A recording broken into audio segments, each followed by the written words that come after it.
মালয়েশিয়ার জোহর রাজ্যে বাংলাদেশিসহ ১৪৫ অভিবাসী আটক।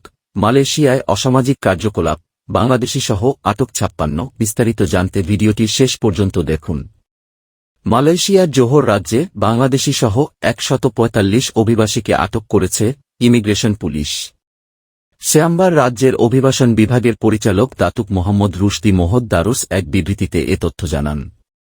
এর আগে ১৪ জুলাই রাজ্যে ৪টি কপিটিয়ামে অপোসেলারা নামের অভিযানে বিভিন্ন দেশের ১৪৫ জন অবৈধ অভিবাসীকে আটক করা হয়েছে বলে জানিয়েছে রাজ্যের অভিবাসন বিভাগ। মোহাম্মদ রুশদি মোহদ দারুস বলেছেন, স্থানীয় জনসাধারণের অভিযোগের পর স্থানীয় সময় সকাল ১০টা থেকে ১২:৩০ পর্যন্ত জোহর ইমিগ্রেশন বিভাগের এনফোর্সমেন্ট বিভাগের কর্মকর্তাদের একটি দল অভিযান পরিচালনা করেন।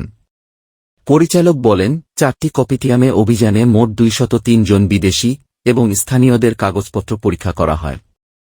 এর মধ্যে ১৪৫ জনকে বিভিন্ন অপরাধের জন্য আটক করা হয়েছে। তিনি বলেন, আটকদের মধ্যে মিয়ানমারের ৯০ জন পুরুষ ও ১৮ জন নারী, ২৭ জন নেপালি পুরুষ, ৪ জন ইন্দোনেশিয়ান পুরুষ ও ৩ জন নারী এবং ৩ জন বাংলাদেশি, যাদের বয়স ১৮ থেকে ৪ বছর। তিনি আরও বলেন, সকল বিদেশিকে ইমিগ্রেশন রেগুলেশন ১৯৬৩ এর রেগুলেশন ৩৯(b) এর অধীনে, যা পাসপোর্টের শর্ত লঙ্ঘনের দায়ে বিভিন্ন অপরাধের জন্য তাদের আটক করা হয়েছে।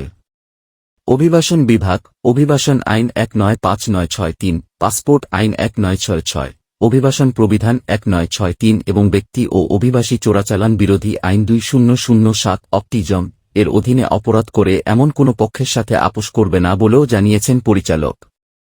মালয়েশিয়ায় অসামাজিক কার্যকলাপ, বাংলাদেশিসহ আটক ৫৬।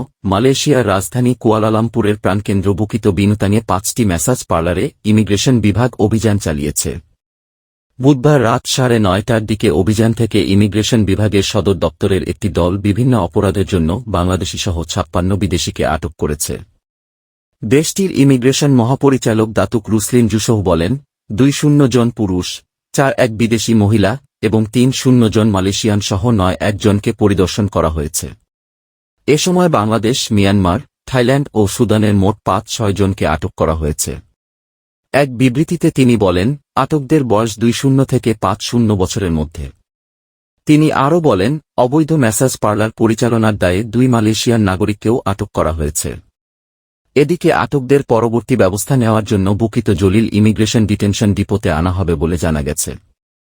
বিবৃতিতে রুসলিন বলেন, অভিবাসন আইন, পাসপোর্ট আইন, মানব পাচার বিরোধী, অভিবাসীদের চোরাচালান বিরোধী আইনের অধীনে অপরাধ করলে তার বিরুদ্ধে কঠোর ব্যবস্থা নেওয়া অব্যাহত থাকবে।